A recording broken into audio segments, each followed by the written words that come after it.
할렐루야. 아멘. 오늘은 시편 65편 1절에서 13절 말씀을 가지고 주의 뜰에 사는 자, 이런 제목으로 하나님의 말씀을 증거하겠습니다. 오늘 우리가 읽은 시편 65편은 하나님의 은총에 대한 찬양으로 이루어져 있습니다. 오늘 이 시를 지은 시인은 하나님의 은총에 대해서 네 가지로 설명을 하고 있는데, 첫 번째가 기도에 응답해 주시는 것, 그리고 죄를 용서해 주시는 것, 그리고 세 번째가 성전에 사는 자에게 복을 주시는 것, 그리고 네 번째가 환난에서 보호해 주시는 것, 이 네 가지를 말을 하고 있습니다. 그 중에서도 가장 핵심적인 단어가 있다면 바로 성전, 즉 주의 뜰이라고 하는 단어입니다. 이런 자들에게 성전에 사는 자, 주의 뜰에 사는 자, 오늘날로 치면 어디입니까?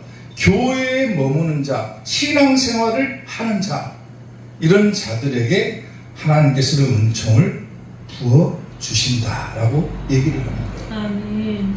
오늘 우리가 이 시편 65편을 보면서 과연 내가 왜 신앙생활을 하고 있는지, 내가 왜 예수님을 믿는지, 그리고 예수님을 믿을 때, 내가 신앙생활을 할 때 하나님께서 나에게 주시는 복이 과연 무엇이냐라고 하는 거예요. 많은 사람들이 신앙생활을 하면서 하나님의 은혜를 받는다고는 하지만은 정작 하나님께서 나에게 주시는 그 은총을 느끼지 못하고 살아갈 때가 다반사라는 거예요. 그래서 메마른 신앙생활을 하는 자들이 너무나도 많다라는 겁니다.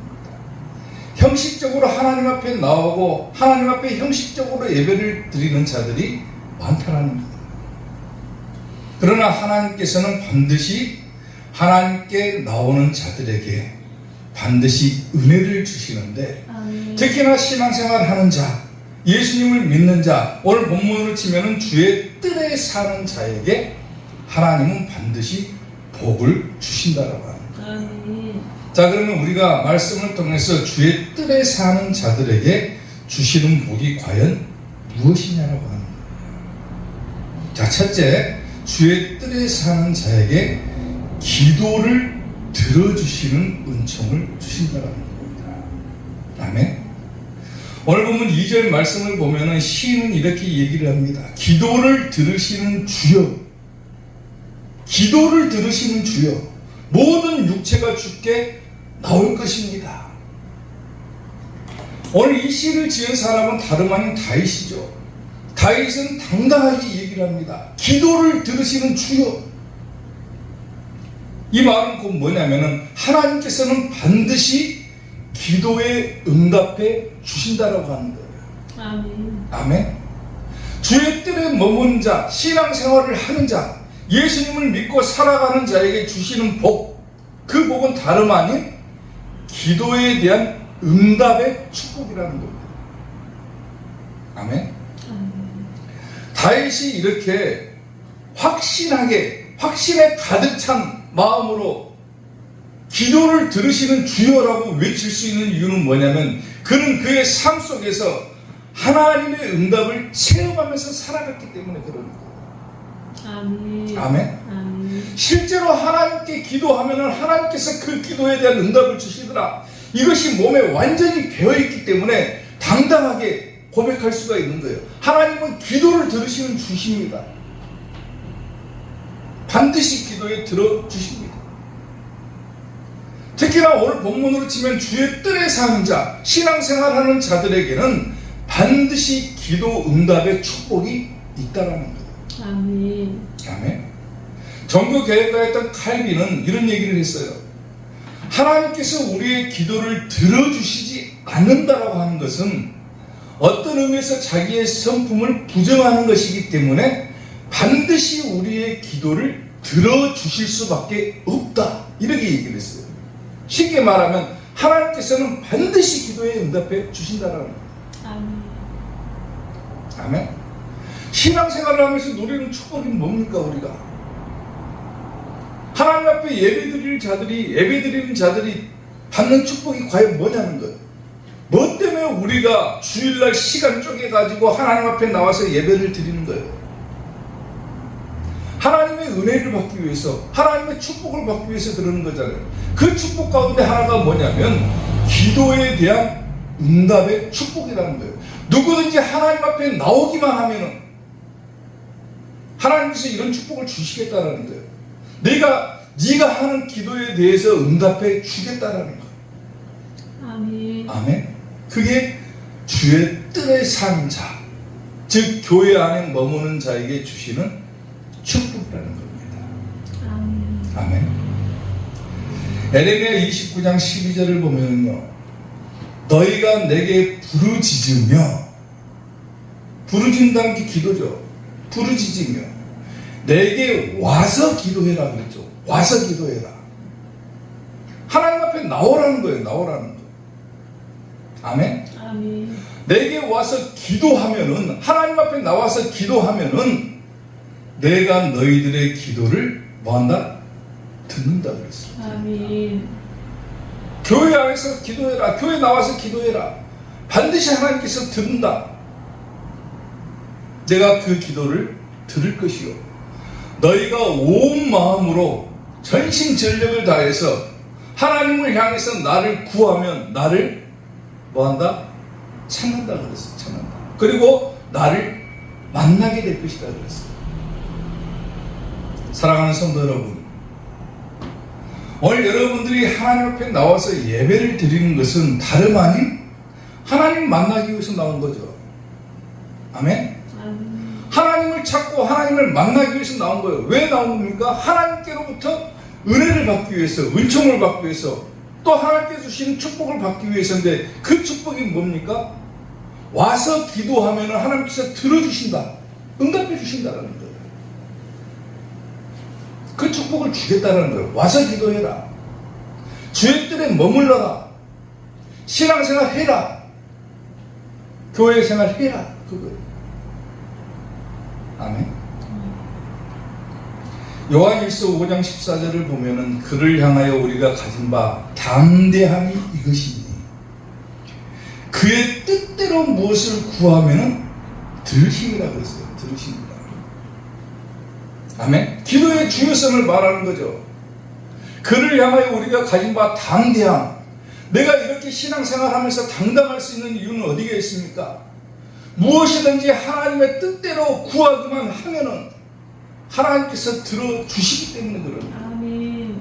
우리가 무엇을 구하는 바를 들으시는 줄을 안즉 우리가 그에게 구한 그것을 얻은 줄로 또한 아느니라. 아멘. 아멘. 구한 것을 받은 줄로 알라는 거예요. 받은 줄로 알아. 이미 받아버린 거예요. 우리는. 가장 중요한 게 뭡니까? 주의 뜻대로 하는 거예요. 뜻대로 하는 거예요. 아멘. 아멘.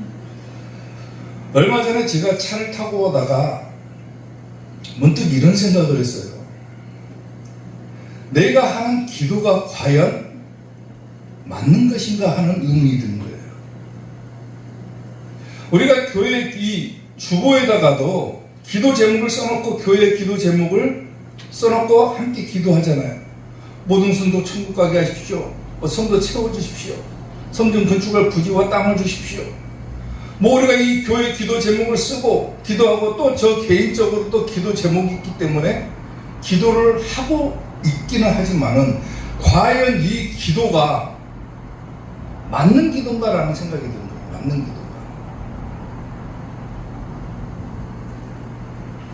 많은 사람들이 하나님 앞에 나와서 기도를 하면서 자기가 원하는 것, 자기 뜻대로 자기가 뭘 바라는 것, 이걸 하나님 앞에 구할 때가 많이 있죠. 그리고 자기가 하는 기도에 대해서 하나님 앞에 응답해 달라고 조르고 때를 쓰는 거예요. 자기 뜻대로 계획을 세우고 자기 뜻대로 기도 제목을 정하고 자기가 그거에 대해서 기도하고 만약에 그 기도가 응답되어졌다, 이루어졌다, 그러면 뭐라고 사람들은 얘기하냐면 하나님께서 하셨다. 그래요. 하나님께서 하셨다. 자기가 뜻을 세우고 자기가 기도하고 자기 뜻대로 기도해놓고 그 기도가 만약에 이루어져 버렸다. 그러면은 뭐라고 하냐면 당당하게 하나님께서 하셨다 그래요. 거기에 대해서 의문이 드는 거예요. 계획은 내가 세우고 내가 기도 제목을 정하고 내가 원하는 것을 하나님께 구했는데 하나님께서 원하시는 것을 내가 구한 것이 아니라 내가 원하는 것을 구했는데 이루어졌다. 그래놓고 하나님께서 하셨다 그래요.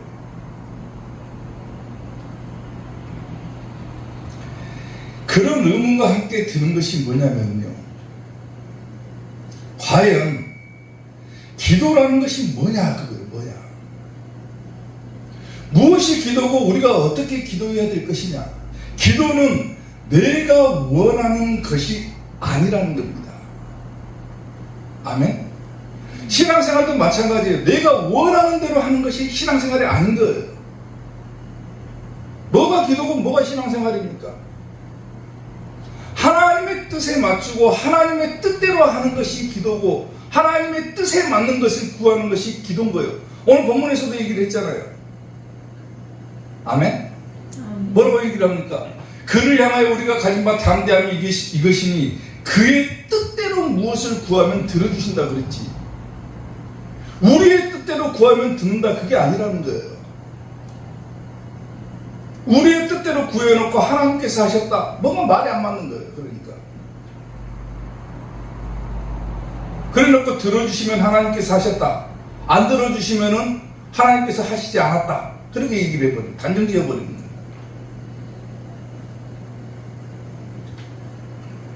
우리가 기도를 하는 것도 마찬가지인 거예요. 물론 우리가 기도 제목을 정하고 하나님 내가 이런 기도의 제목이 있습니다. 이런 소원이 있습니다. 라고 하나님께 구할 수는 있죠. 간구할 수는 있죠. 그러나 과연 내가 하는 이 간구가 하나님의 뜻에 맞는가 아닌가 하는 것을 반드시 분별할 필요가 있다는 거예요. 아멘? 내가 원하는 것이 아니라 하나님께서 과연 내게 원하시는 것이 무엇인가?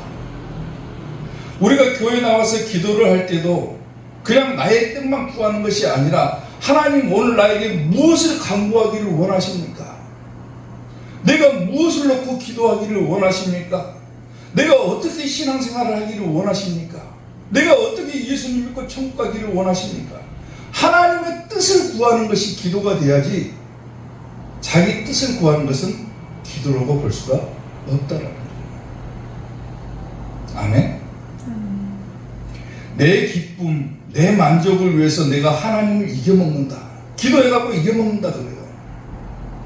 내 기쁨, 내 만족을 위해서 하나님을 이기는 것이 아니라 우리가 기도하는 것도 마찬가지고 신앙생활하는 것도 마찬가지고 뭘 위해서니까 내 기쁨과 만족을 위한 것이 아니라 하나님의 기쁨을 위해서 하는 거예요. 아멘? 대상이 달라져야 됩니다. 대상이. 신앙생활하는 대상이 달라져야 돼요. 내가 기도하는 대상이 달라져야 됩니다. 하나님 내가 기도할 테니까 그 기도에 응답해 주세요. 그리고 내 영혼에 만족함을 주세요 라고 기도하지만은 그것은 기도라기보다는 그냥 자기가 원하는 것을 구하는 것밖에 안 되는 거예요. 그건 세상 사람들도 다 하는 거예요. 진정한 신앙생활 하는 사람들, 진정으로 주의 뜻에 사는 사람들의 기도는 바뀌어야 된다는 거예요. 하나님의 기쁨이 무엇인가를 생각을 해봐야 돼요. 내가 과연 어떻게 할 때 하나님께서 기뻐하시는가? 내가 무슨 기도를 할 때 하나님께서 기뻐하시는가? 하나님께서 내가 무엇을 간구하기를 원하고 계시는가? 아멘. 얼마 전에 수능 치렀죠. 수학 능력고사를 치렀는데 많은 사람들이 산이나 어디로 가가지고 자기 자녀들을 합격해달라고, 대학 합격시켜달라고 기도합니다. 교회에서도 막 기도회를 열어요. 며칠씩. 산에 가고 다른 정도에서도 막 빌고 그래요. 하나님 우리 자식 좋은 대학교 가게 해주십시오. 수학 능력고사 잘 보게 해주십시오. 그게 하나님의 뜻입니다. 그리고 자기 자식이 좋은 대학에 딱 들어가면은 하나님께서 이루어 주셨다, 하나님께서 하셨다 그래요. 하나님께서는 그런 기도를 들어주십니까? 뭔가 잘못됐잖아요. 하나님께서 과연 원하시는 것이 무엇이고 하나님이 무엇을 기뻐하시는가를 생각을 해야지, 자기가 원하는 것, 자기가 기뻐하는 것을 생각해 놓고 하나님 이걸 이루어 주십시오. 그리고 자기 자식이 대학교 쫙 들어가면은 뭐라고 합니까? 하나님께서 이루어 주셨습니다. 하나님께서 축복해 주셨습니다. 그 순간에 대학교 들어간 기쁨은 있겠지만은 신앙생활에 대한 기쁨, 영혼의 만족은 없는 거예요. 진정으로 내가 하나님 안에 사는 성도라면은 기도는 바뀌어야 됩니다. 하나님께서 내게 원하시는 것이 무엇입니까? 오늘 내가 무엇을 놓고 하나님 앞에 간구하기를 원하십니까? 내가 어떻게 하는 것이 하나님의 기쁨이 될 것입니까? 이것부터 생각하고 기도해야 하는 거예요. 아멘?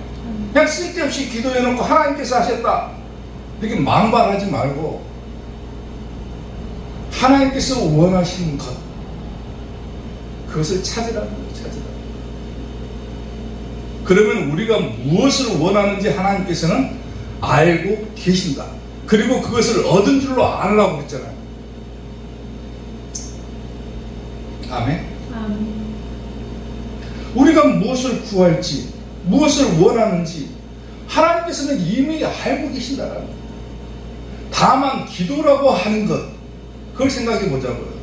내가 원하는 것, 내가 찾고자 하는 것, 내가 구하고자 하는 것, 이것이 기도가 아니라 하나님의 뜻을 구하는 기도가 될 때 하나님께서는 그 나머지도 다 이루어주시는 거예요. 순서가 바뀌어버리는 거예요. 사랑하는 성도 여러분, 다윗이 확신에 차가지고 고백을 하죠. 기도를 들으시는 주여.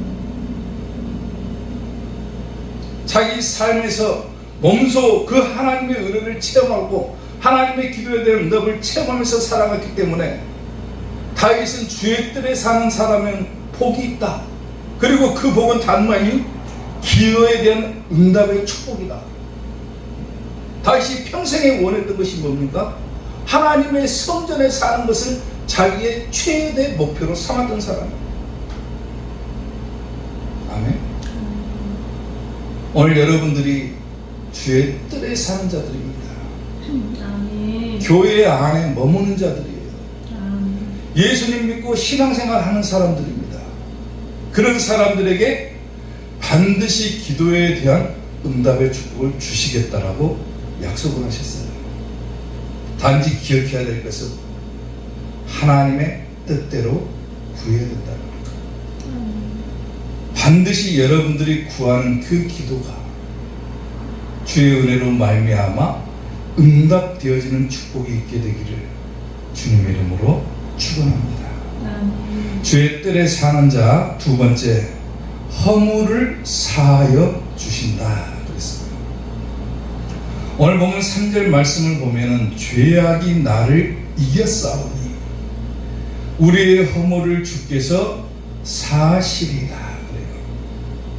주의 뜰에 사는 사람들, 예수님 믿고 신앙생활 하는 사람들에게는 허물을 사해 주신다 그랬어요. 이게 뭡니까? 죄를 용서해 준다는 거죠. 그런데 그 앞서서 뭐라고 얘기를 하냐면 죄악이 나를 이겼다 그래요. 이겼다. 신앙생활 하는 사람들, 예수님 믿고 신앙생활하고 주의 뜰에 머무는 사람들, 교회 다니는 사람들 죄 안 짓습니까? 마음의 죄악을 품지 않습니까? 그렇지 않잖아요. 때로는 신앙생활 하는 사람들도 잘못을 범할 때가 있고 죄를 지을 때가 있어요. 그리고 어떨 때는 내가 열심히 신앙생활 하려고 하면 막 죄악이 나를 짓누를 때가 있어요. 다시 뭐라고 고백하면 죄악이 나를 이겨버렸다고 그래요. 이겨버렸다. 이겨버렸다 그 말은 뭐냐면 강하게 됐다 그 말이에요. 강하게. 죄가 막 나를 강하게 붙들고 있는 거예요. 붙들고 있는 거예요. 신앙생활하는 사람도 이런 경험 있잖아요. 신앙생활 한다고 전부 처음부터 깨끗하게 죄 없이 살아갑니까? 그 순간부터 계속해서 죄를 지을 때가 있고, 열심히 신앙생활하고 하나님 믿는 믿음 생활하다가도 죄악이 나를 딱 붙들어버리고 강하게 되면은 어떻게 됩니까? 죄를 지을 수밖에 없죠. 연약한 존재이기 때문에 그래요. 죄악이 나를 이겼다. 그럼에도 불구하고 주의 뜰에 사는 사람들, 신앙생활 하는 사람들에게 하나님은 어떤 축복을 주시냐면은 허물을 주께서 사해 주신다 그랬어요. 여기서 사한다 그 말은 원래 의미는 덮어버린다 그 말, 덮어버린다. 죄가 나를 이기고 때로 우리가 잘못을 범했어도 하나님께서 그 죄를 그냥 덮어버린다, 용서하다, 지워버린다, 취소하다 그 말이에요. 취소하다. 다 깨끗하게 하나님께서 없애주신다 그 말이에요. 어떤 죄라도 그렇습니다. 많은 사람들이 여기에 대해서 공격을 합니다. 너희 기독교는 죄 짓고 그냥 회개하면 용서받냐, 그런 종교가 어딨냐라고 공격을 하지만 말씀이 그런 걸 어떡합니까? 어떻게 사람의 생각이 하나님의 생각을 따라갈 수가 있습니까? 하나님은 반드시 우리에게 이런 말씀을 주셨어요. 분명하게 여호와께서 말씀하시되 오라 우리가 가서 서로 변론하자. 너희의 죄가 주홍 같을지라도 눈과 같이 희어질 것이요 진홍같이 붉을지라도 양털같이 희게 되리라 그랬어요. 죄 지은 사람은 끝까지 죄인으로 남는 것이 아니라 누구든지 예수님 앞에 나오고 주의 뜰에 머물기만 하면은 그 죄를 어떻게 한다고 합니까? 눈과 같이 희게 해주시겠다. 아멘. 없애주시겠다 그거예요. 없애주시겠다. 말씀이 그런 걸 어떡합니까? 하나님의 생각이 그런 걸 어떻게 할 거예요? 아무리 세상 사람들이 거기에 대한 공격을 퍼붓는다 할지라도 하나님은 죄인들을 용서해 주시겠다라고 얘기를 하고 계시는 거예요. 누구든지 주의 뜰에 머무는 사람들에게. 아무나 다 용서하는 게 아니죠. 주의 뜰에 머무는 사람들, 신앙생활하는 사람, 예수님 믿고 사는 사람들. 요한일서 1장 9절을 보면 만일 우리가 우리 죄를 자백하면 그는 미쁘시고 의로사 우리 죄를 사하시며 우리를 모든 불의에서 깨끗하게 하실 것이요. 아멘. 중요한 게 뭡니까? 자백하라는 거죠. 자백하라. 죄를 지었으면 하나님 앞에 나와서 자백해라, 고백해라. 뭐 다른 종교처럼 죄 짓고 사람한테 고백하고 용서받는 것이 아니라 우리는 누구에게 나오는 거예요? 하나님 앞에 나오는 거예요. 하나님 앞에 나오는 거예요. 사람이 죄를 용서할 수 있습니까? 없어요. 어떤 종교 보니까 그러더라고요. 막 자기 죄를 열심히 고백하면 사람이 옆에 앉아있다가 내가 너의 죄를 사하노라 그러더라고요. 코미디죠, 코미디. 사람이 어떻게 죄를 사하는 능력이 있습니까? 사람한테 고백해놓고 사람이 그래요. 옆에 있다가 내가 너의 죄를 사하노라 그래요. 그러면 자기 죄가 용서받았다라고 생각을 해요. 완전 코미디 아닙니까 그거?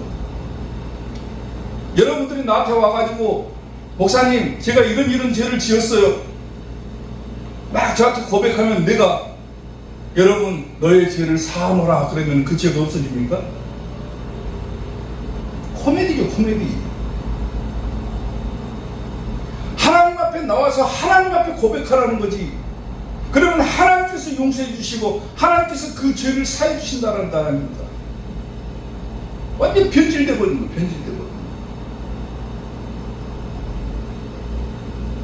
누구든지 자기의 죄를 자백하면 그는 미쁘고 하나님은 미쁘고 의로우신 분이기 때문에 우리 죄를 사해 주시고 우리를 모든 불에서 깨끗하게 하실 것입니다. 때로는 죄악이 나를 이기고 죄악이 나를 붙들고 나를 강하게 하고 나로 하여금 죄의 길로 들어서게 하여도 하나님 오늘 내가 연약해서 이런 죄를 범했습니다. 하나님 내 죄를 용서해 주십시오 하면은 누구든지 자백하기만 하면 하나님께서 용서해 주신다. 그런 축복을 주시겠다는 거예요. 어떤 사람들에게? 주의 뜰에 사는 사람들에게, 교회 안에 머무는 사람들에게 그런 축복 주시겠다는 거예요. 아멘. 사실 신앙생활 하면서 이 죄 문제는 굉장히 중요하죠. 죄가 있으면 절대로 갈 수 없는 곳이 하나님 나라입니다. 하나님 나라.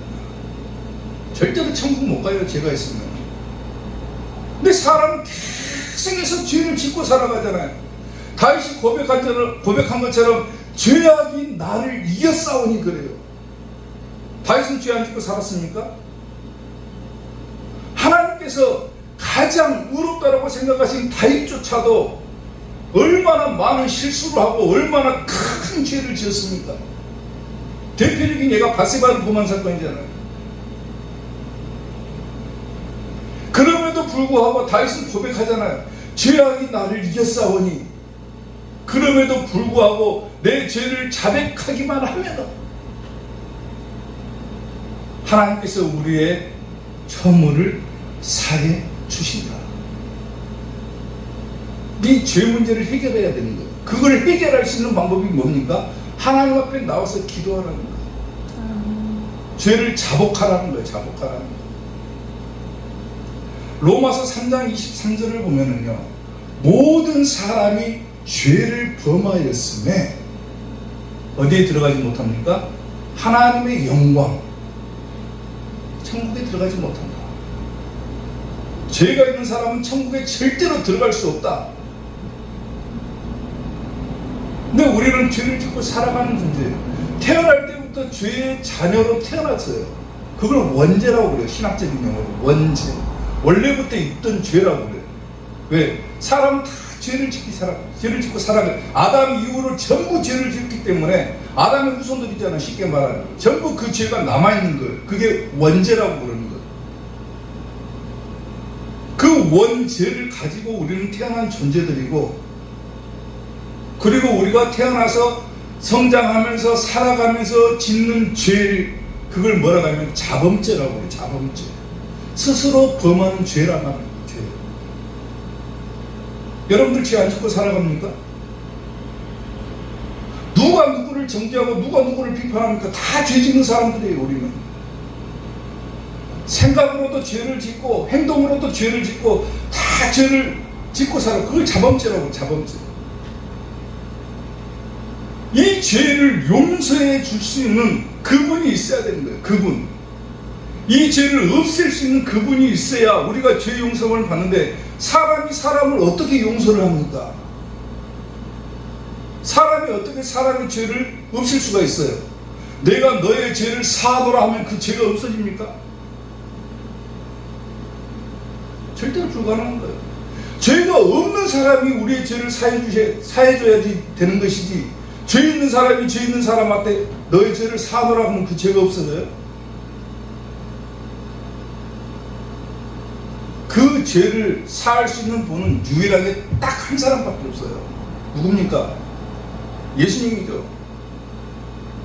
예수님은 태어나시면서부터 원죄가 없어요. 원래 죄. 사람으로 태어난 죄가 없어요. 성령으로 잉태됐기 때문에.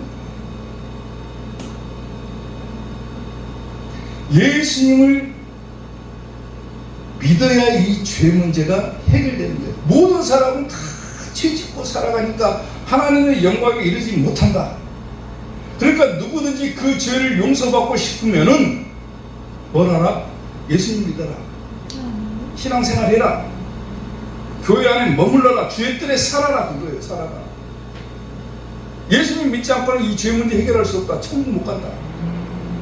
또 로마서에서는 이렇게 얘기를 해요. 네가 만일 예수님을 주로 시인하며 또 하나님께서 그를 죽은 자 가운데서 살리신 것을 내 마음에 믿으면은 뭘 받는다? 구원을 받으리라.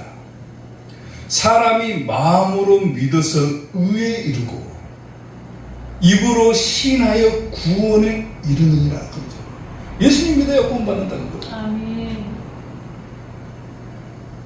사랑하는 성도 여러분, 세상에 수없이 많은 종교들이 있지만은 유일하게 기독교만이 죄 사함의 은혜가 있습니다. 아멘. 다른 종교는 없어요. 죄 사함의 은혜가. 죄 사함의 은혜를 주는 종교가 또 하나가 있지만 그것은 사람이 주는 죄 사함이지 예수님이 주시는 것이 아니에요. 유일하게 기독교만이 죄 사함의 은혜가 있습니다. 사람이 사람의 죄를 용서할 수 있는 것이 아니라 누구든지 예수님을 주로 신해야 구원받는다. 하나님의 영광에 이룰 수 있다. 모든 사람은 죄를 범하였기 때문에 하나님의 영광에 이룰 수 없지만은 그 죄 문제를 해결하기 위해서는 반드시 우리가 해야 될 것이 뭐냐면 예수님 믿어야 된다 그거예요. 아멘. 죄 뜰에 살아야 된다 그거예요. 신앙생활 하라는 거예요. 신앙생활은 뭡니까? 예수님 믿는 것이 신앙생활이잖아요. 오직 예수님을 마음으로 믿고 입으로 신해라. 예수님만이 나의 구주십니다. 예수님만이 나의 구원자십니다. 그래야 구원받는다. 아멘. 그리고 가장 중요한 죄 사함의 은혜를 주신다. 우리의 허물을 사하여 주신다. 아멘. 아무리 죄악이 나를 붙들고 때로는 우리가 죄를 짓고 살아갈지라도 누구든지 하나님 앞에 나와서 자기의 죄를 자백하면 하나님께서 반드시 주의 뜰에 사는 사람들에게 이 복을 주시겠다라고 약속하고 계십니다. 아멘. 아멘. 사랑하는 성도 여러분, 절대로 포기하지 말고 끝까지 주의 뜰에 머무는 성도들이 되시기를 주님의 이름으로 축원합니다. 아멘. 끝까지 주의 뜰에 머물므로 죄 사함의 은혜를 받고 반드시 천국 가는 우리 이사교의 성도들 되시기를 주님의 이름으로 축원합니다. 아멘. 주의 뜰에 사는 자 마지막 세 번째, 성전의 아름다움으로 만족해 하신다 그랬어요. 오늘 보면 4절 말씀을 보면은 주께서 택하시고 가까이 오게 하사, 오늘 본문을 잘 읽으십시오. 주께서 택하시고, 오늘 여러분들은 선택받은 사람들입니다. 아멘. 아멘. 하나님께서 택하신 거예요. 다 예수님 믿습니까? 안 그러잖아요. 하나님께서 여러분들을 택하셨다. 이건 은총입니다. 아멘. 은혜예요, 은혜. 주께서 택하시고 가까이 오게 했다. 그게 뭡니까? 신앙생활 하겠다 그거죠. 가까이 오게 하사 주의 뜰에 살게 하신 사람. 주의 뜰이 뭐라 했습니까? 성전이라고 했죠. 성전. 하나님의 집, 교회를 말하는 거예요. 주의 뜰에 살게 하신 사람은 복이 있나이다. 그리고 그 사람들에게 우리가 주의 집, 곧 주의 성전의 아름다움으로 만족할 것이다. 주의 뜰에 사는 사람들에게 주시는 이 세 번째 축복이 뭐냐면은 성전의 아름다움으로 만족해 하신다 그랬어요. 여러분들 성전 보니까 만족하십니까? 우리가 지금 예배드리는 장소는 어떤 의미에서 보면 성전이 아니라 뭡니까? 예배당이죠. 예배당. 예배를 드리는 장소일 뿐인 거예요. 장소. 근데 주의 뜰에 머물게 하신 그 사람은 성전의 아름다움으로 만족하신다 그랬죠. 먼저 하나님께서 택하시고 가까이 오게 하셨다 그랬어요. 그래서 가까이 온다는 말은 뭐냐면 접근하다, 준비하다 그런 의미를 가지고 있어요. 그리고 주로 예배를 드리러 나올 때 사용되는 단어가 가까이 오게 하다라고 하는 단어예요. 그러니까 무슨 의미입니까? 주께서 택하시고 가까이 오게 했다. 그 말은 뭡니까? 예배를 드리러 나왔다. 그 말이에요. 예배를 드리러 나왔다. 누굽니까? 여러분들을 말하는 거예요. 예배를 드리는 사람은 복이 있다. 그 사람들에게는 성전의 아름다움으로 만족하게 해주신다 그랬어요. 여기서 이 아름다움, 성전의 아름다움을, 이 아름다움이라고 하는 단어는 넓은 의미에서 보면 선한 것을 말하는데 더 깊게 들어가 보면 뭘 뜻하냐면은 은혜로 인해서 우러나오는 기쁨, 이것을 갖다가 아름다움이라고 표현합니다. 그러니까 쉽게 말하면 예배 드리러 나온 사람들에게 뭘 주겠다는 겁니까? 은혜를 주시고 그 은혜로 말미암아 나오는 기쁨을 주시겠다 그래요. 기쁨. 하나님 앞에 예배 드리면은 기쁨을 주시겠다 그래요. 기쁨을. 막 은혜를 받고 우리가 막 기뻐하는 것처럼 은혜로 인해서 우러나오는 기쁨을 주시겠다. 그게 축복입니다. 시편 84편 4절을 보면은 주의 집에 사는 자들은 복이 있다 그렇죠. 복이 있다. 그들이 항상 주를 찬송하리이다. 그래서 찬송하리이다. 아멘. 하나님께 머무는 사람들, 주의 뜰에 사는 사람들은 기쁨을 주겠다. 기쁨. 아멘. 아멘. 그 기쁨 누려야 되는 거예요. 우리가 신앙생활 하는데 최대 장점이 뭡니까? 기쁨이 있는 거예요. 기쁨이. 세상에서는 고난을 당하고 힘들고 뭐가 힘들게 살아가도 하나님 앞에 나오면 하나님께서 주시는 만족함, 기쁨이 있기 때문에 우리가 신앙생활 하는 것이고 하나님 앞에 나와서 예배드리는 거 아닙니까? 그 기쁨을 받지 못하니까 뭐 하는 거예요? 시험에 빠지고 하나님 떠나버리는 거예요. 계시록 21장 3절을 보면은요, 내가 들으니 보좌에서 큰 음성이 나서 이르되 보라, 하나님의 장막이 사람들과 함께 있으매 하나님이 그들과 함께 계시리니 그들은 하나님의 백성이 되고 하나님은 친히 그들과 함께 계셔서. 오늘 여러분들이 예배드리러 나올 때 누구 만나러 나왔다겠어요? 하나님 만나러 나왔다겠죠. 아멘. 이건 모형일 뿐이에요. 모형. 진짜로 천국은 실제는 뭐냐면 우리가 천국 갖고 하나님과 영원히 거는 거예요. 지금 여러분들 하나님 만나러 나왔지만은 이건 모형일 뿐인 것이고 실제적인 것은 뭐냐면 우리가 천국 가서 하나님과 영원히 함께 사는 거예요. 아멘. 하나님께서 우리와 함께 계신다고 그랬죠. 계시록. 계시록은 장차 될 일을 기록한 것입니다. 아멘. 아멘. 그렇게 되어진다는 거. 저렇게. 하나님이 그들과 함께 계시리니 그들은 하나님의 백성이 되고 하나님이 친히 그들과 함께 계셔서 모든 눈물은 그 눈에서 닦아주시니 다시는 뭐가 없습니까? 사망도 없고 애통하는 것도 없고 곡하는 것도 없고 아픈 것도 있지 아니하리니 처음 것들은 다 지나갔습니다. 그래요. 뭐만 남은 거예요? 뭐만. 그러니까 기쁨만 남은 거예요. 기쁨. 아멘. 아멘. 사망이 있으면 기쁩니까? 애통하는 것이 있으면 기뻐요? 아프면 기쁨이 막 솟아납니까? 그게 아니잖아요. 그것들은 다 없어질 것이고 오로지 하나만 딱 남는다. 하나님께서 주시는 은혜의 기쁨만 남는다 그거예요. 우리가 왜 천국을 소망합니까? 기쁨이 있기 때문에 그런 거예요. 기쁨.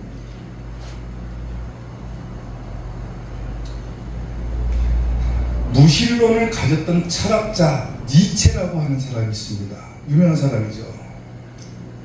본래 이 니체는 기독교 집안에서 자란 사람인데 나중에는 기독교를 떠나서 무신론을 가졌어요. 하나님은 없다. 세상에 신은 없다. 이게 무신론이거든요. 무신론을 가진 사람. 독실한 기독교 가정에서 태어났음에도 불구하고 그가 하나님을 떠나서 무신론을 가질 수밖에 없었던 이유를 그는 이렇게 얘기를 합니다. 내가 예수를 믿을 필요성을 못 느끼는 이유는 예수님을 믿는 사람들에게 기쁨이 없기 때문이었다. 그렇게 얘기해요. 어떻게 보면 맞는 얘기예요. 세상 사람들이 예수님 믿는 사람들을 봤을 때 최대 장점은 뭐라고 생각을 합니까? 기쁨이 있냐 없냐예요. 기쁨이 있냐 없냐. 때로는 미친 사람들처럼 저 사람은 기쁠 일이 하나도 없는데 하나님 앞에 나가기만 하면 웃음이 막 떠나지 않는 거예요. 기쁨이 막 있는 거예요. 얼굴이 환해지는 거예요. 그게 기독교인의 장점 아닙니까? 심지어는 죽어가면서도 찬송을 부르며 죽어가요. 얼굴에 막 웃음을 띠면서 죽어가요. 그게 뭐 때문에 그런 겁니까? 하나님께서 성전의 아름다움으로 만족해 하시는 그 기쁨, 하나님의 은혜로 인해서 우러나오는 그 기쁨이 더 크기 때문에 그렇게 기뻐할 수 있는 거예요. 그런 기쁨을 하나님 앞에 나올 때 주의 뜰에 살게 하는 사람에게 주시겠다라고 약속을 하잖아요. 아멘? 아멘. 그러니까 이것을 모르는 사람들은 밖에서 보는 관점에서 보면 니체라고 하는 사람도 마찬가지죠. 내가 예수님을 안 믿는 이유는 예수님 믿는다고 하는 사람들이 기쁨이 없기 때문입니다. 세상 사람들이 여러분 얼굴 봤을 때 막 축상을 하고 있으면 누가 예수님 믿고 싶겠습니까? 예수님 믿는 사람들은 막 얼굴 환해야죠. 밝아야죠. 기쁨이 막 넘쳐나야죠. 슈바이처 박사라고 있죠. 유명하죠. 슈바이처 박사도 현대 크리스찬을 비판하는데 어떤 얘기를 하냐면 이런 얘기를 했어요. 물 없는 강처럼 억지로 흘러가는 신앙생활, 그리고 메마른 정신, 전통과 형식만을 강조하는 그런 교회를 많이 보고 있다 그랬어요. 현대 크리스찬은 그렇게 비판했습니다. 오늘 여러분들이 하나님 앞에 나와서 예배드린다고 하지만은 억지로 물 없는 강처럼 억지로 흘러가는 신앙생활을 하고 있지 않은지를 돌아보라는 거예요. 내가 억지로 신앙생활을 하는 것인지, 메마른 정신, 아무런 생각 없이 그냥 교회에 나와가지고 예배드리고 있는 것은 아닌지, 그냥 전통과 형식만을 따지고 교회는 이래야 된다 저래야 된다 막 이런 얘기들을 많이 주워들어가지고 그런 전통만 따르고 있지는 않은지, 정작 나와서 우리가 가져야 될 가장 중요한 것을 놓치고 그런 전통과 형식만을 따르다 보면은 신앙생활은 메마를 수밖에 없는 거예요. 아멘? 가장 중요한 것은 뭡니까? 성전의 아름다움으로 만족케 해주신다. 하나님께서 약속하셨잖아요. 주의 뜰에 머무는 사람들은 성전의 아름다움으로 만족케 하신다. 은혜로 인해서 우러나오는 기쁨을 주시겠다라고 약속을 하는데 그 기쁨을 맛보지 못하고 그냥 메마른 형식적인 신앙생활하고 그냥 예수님 믿는다고는 하지만 아무런 기쁨도 없이 그렇게 살아간다.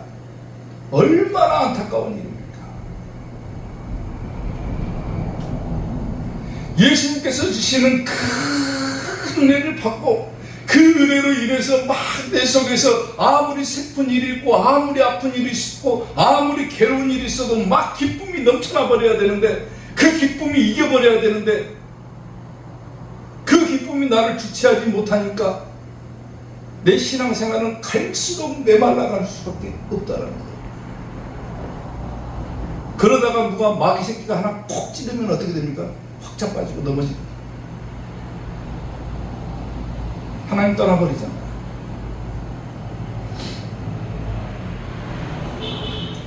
은혜를 받고 막 그 속에서 우러나오는 기쁨이 있는 사람은